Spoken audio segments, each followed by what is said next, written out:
أعوذ بالله من الشيطان الرجيم. بسم الله الرحمن الرحيم. إنما المؤمنون إخوة فاصلحوا بين أخويكم واتقوا الله لعلكم ترحمون. আল্লাহ তাবারাকা ওয়া তাআলা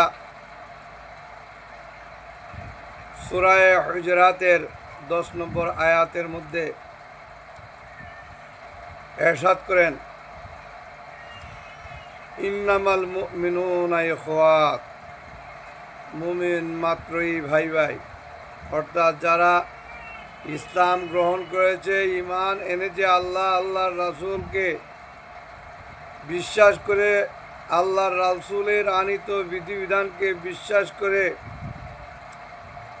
বেহেশত দোজখ পরকাল বিশ্বাস করে যারা ইসলামের বিধিবিধান জমিনে বাস্তবায়ন হোক, আল্লাহর দ্বীন জমিনে প্রতিষ্ঠা হোক বিশ্বাস করে,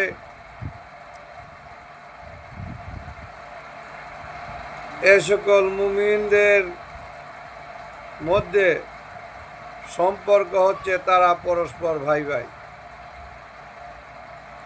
তারা একজন আরেকজনের কাছে অতি আপনজন।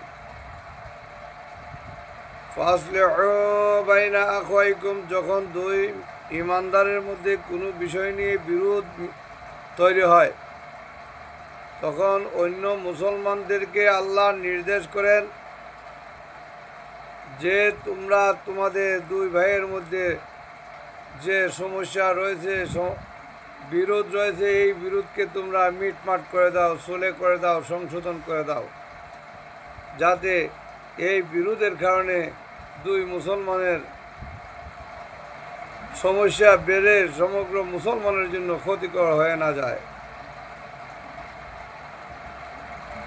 ওয়াত্তাকুল্লাহ, আর বিরোধ নিষ্পত্তির ক্ষেত্রে পরস্পরের সাথে সদ্ভাব সম্প্রীতি রক্ষায় কোনো ধরনের পক্ষপাতিত্ব, কোনো ধরনের জুট জুলুম, অত্যাচার, নির্যাতন এগুলি করা যাবে না। এগুলি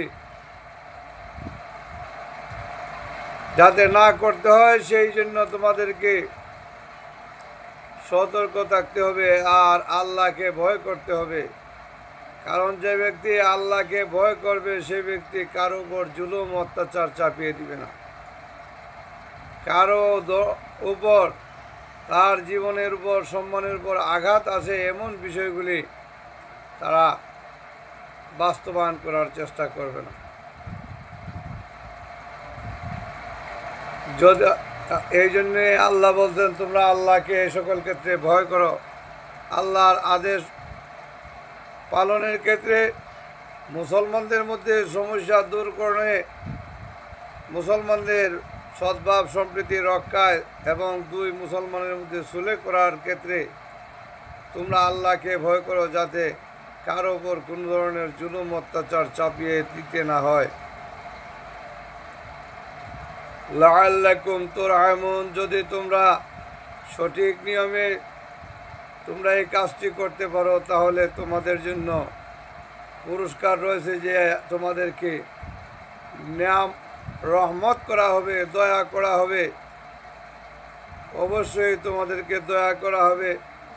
আর এই দয়াটা হবে দুই ধরনের। একটা হলো দুনিয়ার মধ্যে দয়া, অর্থাৎ দুনিয়ার মধ্যে তোমাদের শক্তি বৃদ্ধি করা হবে, তোমাদের বিজয় দান করা হবে, কাফির কুফফারদেরকে তোমাদের কাছে প্রধানত করা হবে এবং তোমাদের শক্তিকে সুসংহত করা হবে। এবং পরকালের ক্ষেত্রে হলো তোমাদেরকে জাহান্নাম থেকে নাজাত দেওয়া হবে এবং জান্নাত দান করা হবে, এবং এর জন্য তোমরা সকলেই পুরস্কার